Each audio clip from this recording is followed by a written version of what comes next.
Hey guys, Jim with Jeffrey here. So today we'll be looking at squats, and in particular we'll be looking at how to fix the hip shoot coming out of the hole in your low bar or high bar squat even.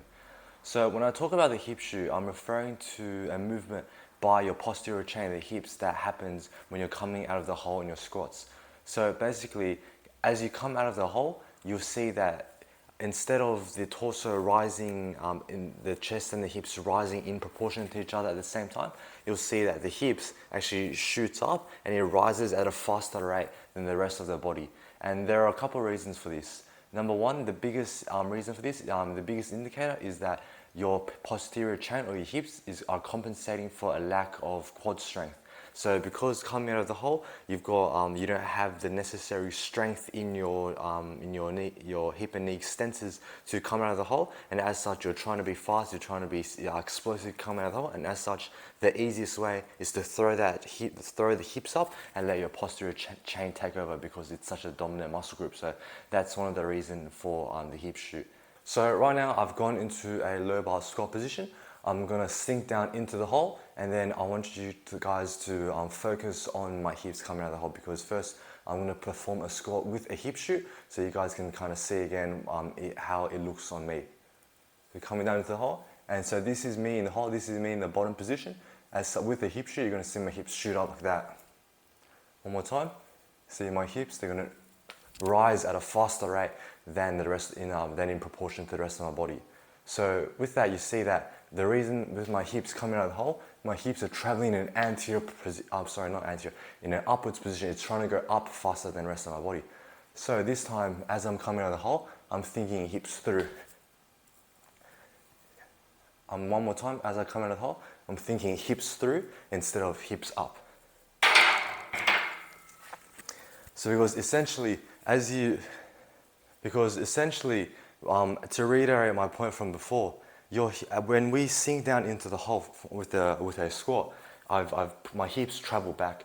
My hips do go back to a certain extent, and as we come out of that bottom position, we want to return to our starting position, which would be our hips joints stacked and in line over our body. So essentially, in short, the cue to fix your hip shoot in a short-term basis is to think hips through straight away coming out of the hole. And even if you apply that from a bodyweight sense, you try it out now, you'll see that there is a significant difference.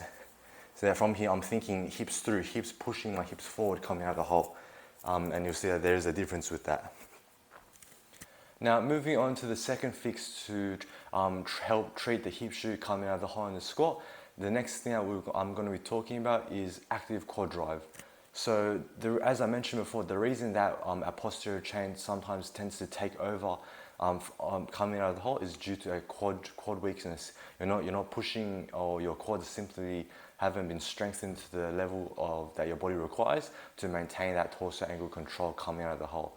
But a lot of the times though, it's simply a lack of activation by the athlete. It's not always because their quads are too weak. It's simply they haven't actively cued themselves to use their quads as much as they need to, because when their primary goal is explosiveness and snappiness coming out of the hole, because the hips, the posterior chain is a bigger muscle group, and it's easier to use that muscle group, sometimes the quads are neglected. So the second tip that I want to talk about to treat the hip shoot is to actively cue yourself driving hard through your quads, through your midfoot coming out of the hole. But that's not the only cue.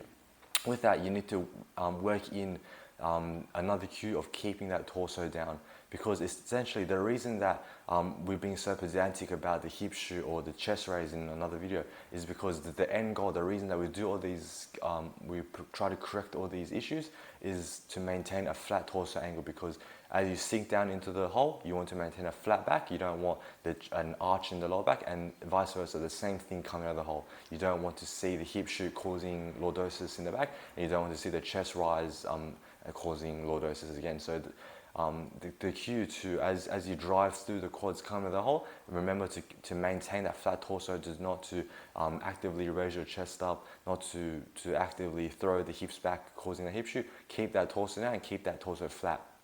Now with torso control, can be an area that needs to be worked on. As you grow with more experience in your training and with you recognizing your body, you'll have greater control over your torso. You're recognizing when something feels out of place. If you feel like there's an arch in your back, then you'll be able to correct. So with time, that also will come. Now, the third way to combat hip shoot coming out of the hole is via variations. So when I say variations, I mean such examples such as a pause squat or a pin squat.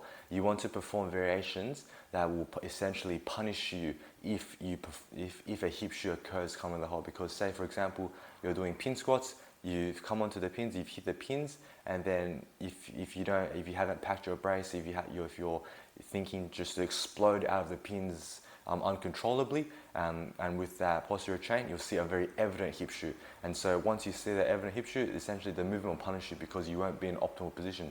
So when you're doing variations, the two best variations I recommend will be pause squats in the hole and pin squats, because with pause squats and pin squats, because you've stopped yourself hitting, you've stopped the momentum as you hit the hole, then there's no carryover momentum, there's no stretch reflex, because a lot of the times the hip shoot occurs because you've got momentum coming out of the hole. You've come into the hole with momentum, and then there's a counter reaction where essentially you've sunk in and then you're able to explode back up. But once we cancel out that momentum that you hit the hole with, you'll be able to perform the concentric movement coming out of the hole in a much more controlled manner, and that will really help you to isolate and focus on using quad drive and keeping the torso flat. Now, the last thing that I want to talk about is your brace. Your brace and the tightness you create during that initial brace will play a very pivotal role in dictating and determining that whether hip shoot occurs as you hit the hole, and coming out of the hole. Sorry, it's because when you've created a proper brace, you've loaded your abdominals, you've loaded your core with tightness, you've generated tension through your body, it is very unlikely that a hip shoot will occur, because you've essentially packed everything in. You've collapsed your chest into your pelvis, you've created a tightness there, and so as you come out of the hole, you've generated stability and control, and that's essentially the counter to hip shoots. Hip shoot occurs because you're erratic coming out of the hole, you're too explosive, and so when we create a proper back brace and we create proper stability hitting the hole and coming out of the hole, you'll see that will be a very good counter to hip shoot as well. Because the takeaway message today is that speed and explosiveness and snappiness isn't everything. Yes, speed is an indicator that a movement was easy, but we don't want to achieve this explosiveness at a detriment to stability and control, because at the end of the day, that's what really matters with technique and with our movement patterns. So to go over what we went through today, there are 4 things that I talked about in order to combat hip shoot coming out of the hole. Number 1 would be the mental cue to drive the hips forward straight away, instead of driving the hips up and letting the posterior chain take over to perform the hip thrust. So think mentally cue yourself to hip thrust straight away in an anterior direction coming out of the hole. Number 2, we talked about using more quad drive. We talked about actively cueing yourself to drive through the midfoot of your body and to really squeeze and contract your quads coming out of the hole, to take tension, to take stress off that posterior chain compensating, and with that also to keep our torso flat and our chest down, to maintain a flat back, which is what the end goal of why we do all this. Now, the third thing we talked about is introducing variations, a pause squat or a pin squat, even a 3-2-0 tempo squat, where you force yourself to slow down and control yourself coming out of the hole, will do you wonders. And the fourth thing we talked about, probably the most important thing, is your brace. When you properly pack stability and tightness into your body, into your core, then you're slowing down the explosiveness and erraticness to create stability and perform proper form. So that's all from me from today, guys. Hopefully that was helpful, and I'll catch you guys next time. Take care.